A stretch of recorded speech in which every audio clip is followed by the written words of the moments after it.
प्रभु मेरे अवगुण चित न धरो। हर व्यक्ति में कुछ गुण होते हैं, कुछ अवगुण भी होते हैं, लेकिन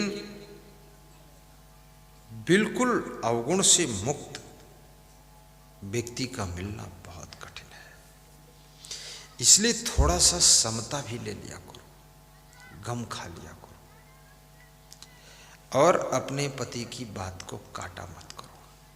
पति के साथ साथ रहते रहते आपका मन थोड़ा ढीठ हो जाता है, काटने लग जाता है बात को।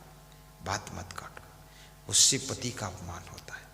और अपनी पत्नी की हर बात को टोको मत, क्योंकि अब जितनी उसके पास बुद्धि है उतना ही वो कर पाएगी, उससे ज़्यादा उसके बस का नहीं। ज़्यादा अगर इंजेक्शन मारोगे तो फिर बहुत गड़बड़ होने वाला है, क्योंकि दिमाग नहीं है आगे समझने का, बस उतना ही लोड लेगी। जैसे 10 किलो तौलने वाला तराजू ज़्यादा से ज़्यादा 12 किलो तौल देगा। अब तुम 1 क्विंटल रख दोगे तो तराजू टूट जाएगा, वो नहीं तौल सकता है। ऐसे सबकी बुद्धि बिलक बिलक है। और अगर उसमें 10 गुण हैं और 1-2 अवगुण है तो भी उसको क्षमा करके निभा लीजिए, क्योंकि अगर कोई अवगुण होता नहीं तो उसका जन्म भी धरती पर नहीं होता। फिर वो मुक्त हो जाती है आत्मा। कोई न कोई वासना, कोई न कोई कामना इस धरती पर पुनः जन्म दिलाती है। प्रभु मेरे अवगुण चित न धरो, एक नदिया एक नार कहावे, एक नदिया एक नार कहावे, मैलो नीर भरो, प्रभु मेरे अवगुण चित न धरो। दोनों मिली कै एक बरण भयो, दोनों मिली कै एक बरण भयो, सुरसरी नाम पढ़ो, प्रभु मेरे अवगुण चित न धरो, प्रभु मेरे अवगुण चित न धरो। बोलिए सद्गुरु भगवान की जय, संत भगवान की जय, भक्त भगवान की जय। तो मैं एक कथा सुना रहा था आपको, 5 मिनट की कथा है कि एक राहगीर ससुर और दामाद खेत में काम कर रहे थे। उनसे रास्ता पूछता है और पूछता है अमुक गांव कितनी दूर है। ससुर कहता है 4 कोस, दामाद बोलता है 3 कोस। दोनों में विवाद हो जाता है। ससुर भी जिद्दी है, दामाद भी क्रोधी है। दामाद बोला 3 कोस है, ससुर बोला 4 कोस है। 1 कोस का डिफरेंस हो गया।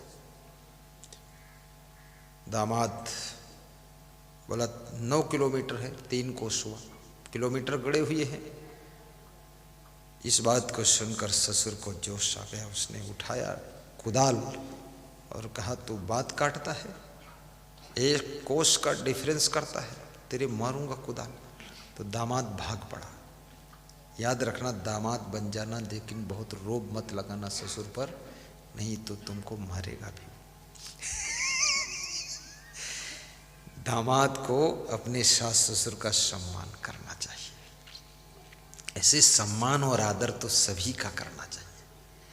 आप कहीं फेल नहीं हो सकते हैं यदि आपके अंदर सब जगह रिस्पेक्ट करने की कला है, रिसीव करने की कला है, रिक्वेस्ट करने की कला है, विनम्र होने की कला है, क्षमा मांगने की कला है, झुकने की कला है, तो आप हर जगह सफलता को प्राप्त करेंगे। इस बात को याद रखना। झुकना बहुत बड़ी कला है, नम्रता के साथ में।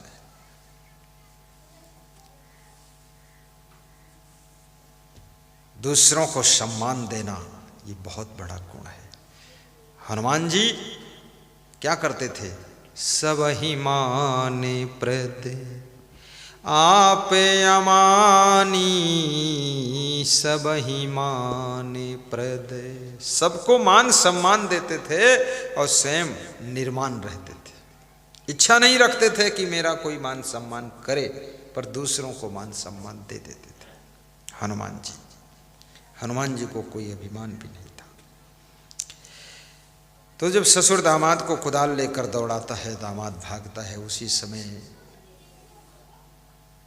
ससुर की बेटी दामाद की पत्नी नाश्ता लेकर खेत में आती है, देखती है कि पिताजी मेरे पति जी को कुदाल से मारने के लिए दौड़ा रहे हैं। बेटी ने कहा, पिताजी क्षमा कीजिएगा,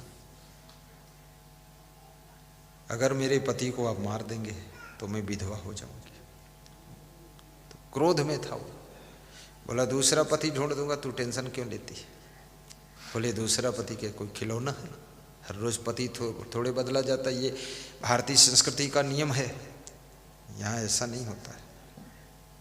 गुस्सा को ठंडा करो, बात क्या है बताओ ना। बोले राहगीर ने पूछा गांव कितनी दूर है, मैंने कहा 4 कोस। ये दामाद बोलता 3 कोस, तो 1 कोस का लफड़ा है, ये क्यों जिद कर रहा है। तो बेटी ने बहुत अच्छा उत्तर दिया, वो सत्संगी महिला थी। उसने कहा पिताजी, हम जैसी बेटी को जन्म देकर पालन पोषण करके शिक्षा दे करके आपने इनके साथ विवाह कर दिया, इनको दे दिया, मुझे सौंप दिया इनके चरणों में। ये 50 एकड़ जमीन भी इनको दे दिया आपने, मकान भी दे दिया, सामान दे दिया, सब दे दिया, दहेज भी दिया, पैसा भी दिया, तो 1 कोस का लफड़ा है ना, 1 कोस इन्हीं को दे दो, क्यों झगड़ा कर रहे हैं। ससुर ने कुदाल डाल दी और कहा बेटी अगर इस तरह से कहे तो इसको मैं 4 कोस दे दूंगा, फिर कोई विवाद नहीं। और दामाद को बुलाया कि आइए बेटा, कोई बात नहीं, अब समाधान सब हो गया है। आपके घर में यदि कोई व्यक्ति मध्यम रास्ता निकालने वाला है, ऐसा समाधान करने वाला व्यक्ति है, तो परिवार को संगठन से जोड़ करके रख सकता है। इस तरह का रास्ता निकालना एक बहुत बड़ी कला है, और ये कला जिसको मालूम है वो घर की कलह कलेश को मिटा देता है।